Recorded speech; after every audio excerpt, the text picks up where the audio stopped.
ଗଜପତିରେ ପୁଣି 2 କୋଟିରୁ ଉର୍ଦ୍ଧ୍ୱ ଟଙ୍କାର ବେଆଇନ ଗଞ୍ଜେଇ ଚାଷକୁ ପୋଡ଼ାଗଲା।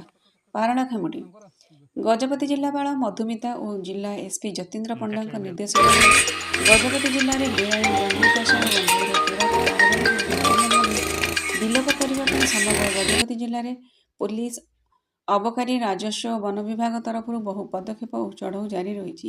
ଏହି କ୍ରମରେ ଗଜପତି ଜିଲ୍ଲାର ଅଡ଼ବା ଥାନା ତୁମାଙ୍ଗପଦର ଗାଁ ନିକଟରେ ଥିବା ବଣ ପାହାଡ଼ ଘେରା ଜମିର ବେଆଇନ ଭାବେ ଚୋରାରେ ଗଞ୍ଜେଇ ଚାଷ କରାଯାଉଥିବା ଖବର ଅନୁଯାୟୀ ପୋଲିସ, ଅବକାରୀ, ରାଜସ୍ୱ ଓ ବନ ବିଭାଗ ପକ୍ଷରୁ ଚଢ଼ଉ କରାଯାଇ 2 କୋଟି ଟଙ୍କାର ଗଞ୍ଜେଇ ଗଛକୁ କାଟି ନିଆଁ ଲଗାଇ ପୋଡ଼ି ନଷ୍ଟ କରି ଦିଆଯାଇଛି। ପ୍ରାୟ 10 ଏକର ପରିମିତ ଜମିରେ ଲଗାଯାଇଥିବା ବେଆଇନ ଗଞ୍ଜେଇ ଗଛକୁ କାଟିଦେବା ପରେ ପୋଡ଼ି ନଷ୍ଟ କରାଯାଇଥିଲା। ନଷ୍ଟ କରାଯାଇଥିବା ଗଞ୍ଜେଇର ଆନୁମାନିକ ମୂଲ୍ୟ ପ୍ରାୟ 2 କୋଟି ଟଙ୍କା ହେବ ବୋଲି ଅଡ଼ବା ଥାନା ଅଧିକାରୀ ସୁଭ୍ରାନ୍ତ ପଣ୍ଡା ଓ ଅବକାରୀ ଅଧିକାରୀ ଦଣ୍ଡସବର ସୂଚନା ଦେଇଛନ୍ତି। ପାରଳାଖେମୁଣ୍ଡିରୁ ତାରିଣୀ ପଣ୍ଡାଙ୍କ ରିପୋର୍ଟ।